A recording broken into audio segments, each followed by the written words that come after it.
How to make a cylinder using the pottery wheel and 1 pound of clay that is already wedged.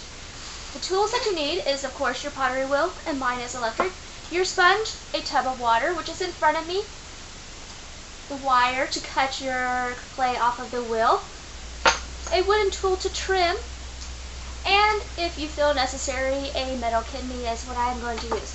First thing you need to do is make sure your wheel is turned on. Get your sponge wet and very carefully turn it on and wet your bat down, but make sure it's not all soaking wet.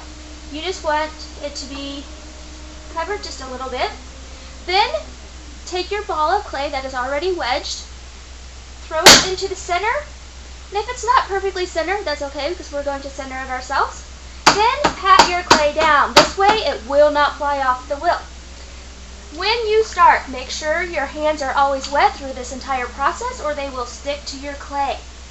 Keep both hands on the clay and your elbows inside up against your ribs. What you're going to do is take both of your hands and you're going to push down on the clay as the wheel is going around. When you're centering, you want to make sure the wheel is going faster. Push down into the clay. And it will probably form out, and that is okay. Then take both hands to the side of the clay and push in. This is where you're going to use your ab muscles. As you're doing that, your clay will start to cone up and then push back down. What we are doing here is centering it, and this will get it into the correct place on the wheel and your pottery will not float around.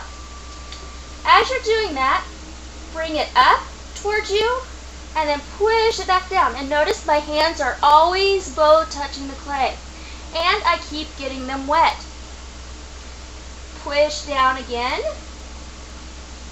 And then push inwards and up, and you'll see the clay coming up towards you, and keep your hand on it and push back down.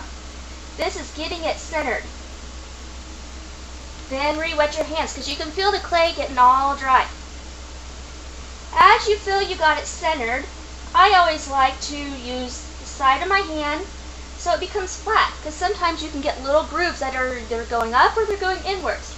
You can always take your fingers and trim off a little bit of the extra clay. Now what we're going to do is take our thumbs and we're going to pull it like this to open up our clay. This will make the inside of our clay. You'll slow the wheel down just a little bit and you'll push your thumbs straight down to the center, but not all the way. You'll probably go about 1/4 of the way to the bottom. And keep pushing, and this will make a little opening in the inside. But our walls are really thick right now, and we need to take our thumbs and pull them outward. This way, we'll have the bottom size of our mug or a cup that we're making, and make sure it's flat in the inside. You can always take your sponge and get some of that extra water out. And we're going to push down, so we're going to compress it so we don't get S-cracks later in it when it's drying. Next step, I'm just going to re-wet it a little bit because my hands have gotten dry. We're going to take our fingers and pull upwards as the clay is spinning around on the wheel. When you're doing that, don't pull outwards, pull inwards just a little bit. Otherwise, you'll be making a bowl, and we just want to make a center cylinder right now towards the center part. Then trim the extra off your hands. You can wipe them on your bowl if you want. Get your hands wet again, and we're going to pull up once again. And you'll have to do this in several steps. And each time you're doing it, your wall is spinning. Take your finger while your other 2 fingers are there and compress the center part. I'm getting my hands wet again. Pulling up more.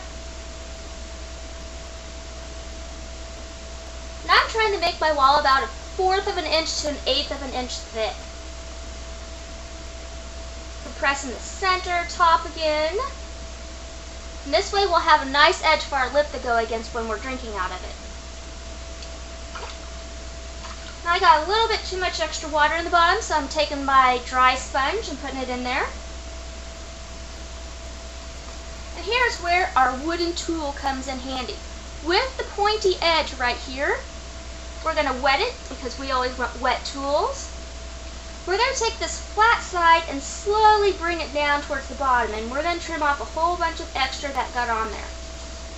Now, once again, we're going to take that flat edge, and as we slow the wheel down even more, we're going to put it on the bat.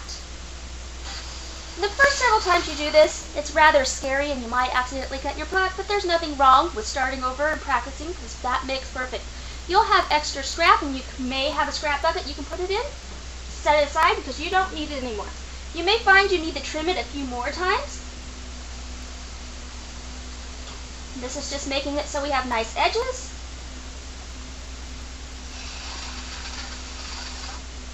And one thing I also like to do is with this kidney, you have rubber kidneys and metal.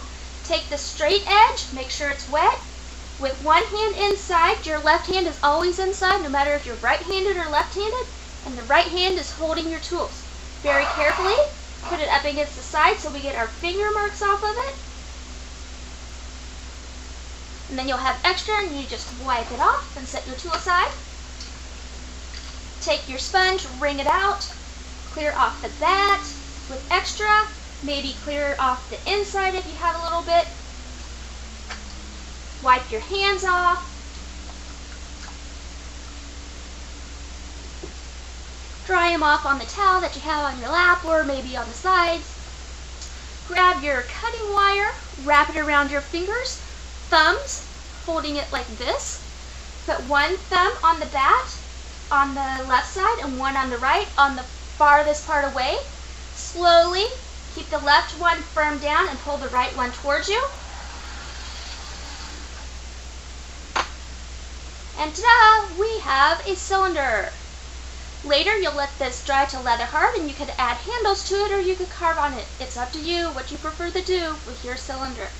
This was 1 pound of clay, and it is, I'd say, approximately 6 inches tall and 3.5 inches wide.